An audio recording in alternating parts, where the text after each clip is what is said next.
It started with my 3-year-old son screaming in his room in the middle of the night. When I came in to check on him, he was in hysterics. Tears ran down his little cheeks as he cried about how the Boogeyman had frightened him. So I let him sleep with my wife and I for the night, thinking it was just a bad dream. The next evening, he didn't even want to be in his room, but I convinced him that the Boogeyman was just a figment of his imagination. I was awoken once more by his screams. I rushed to his room to find him in tears again. On the third night, I set up a camcorder in his room in order to show him that there was no monster. That evening, there was no screaming and no crying. I was refreshed when I woke up in the morning after having gotten my first good night's sleep in 3 days. However, my son didn't seem fatigued. He didn't even put up his usual fuss in the morning when we got him ready for preschool.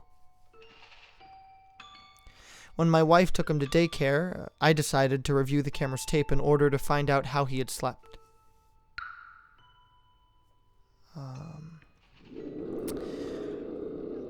And I'll never forget what I saw. At around 2 a.m., while my son was asleep, his closet door slowly creaked open. Out of the shadows crept a pale, naked, veiny woman with long white hair and solid black eyes.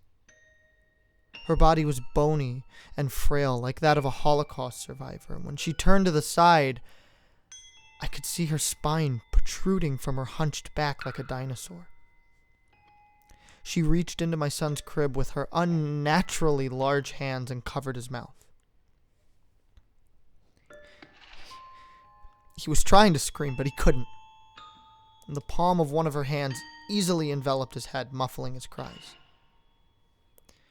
She snatched him up with an ease that a person of her frame should not have had, then walked back into the closet with him in her arms.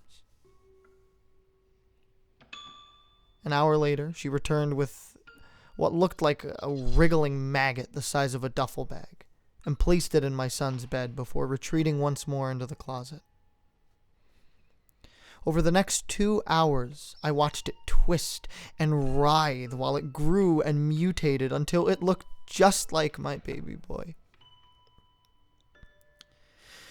Once the transformation was complete, it got out of bed and slipped on a pair of his pajamas and slid back between the covers and waited for us to come in.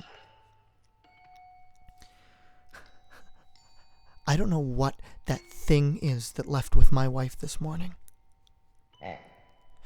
but I know it's not my son.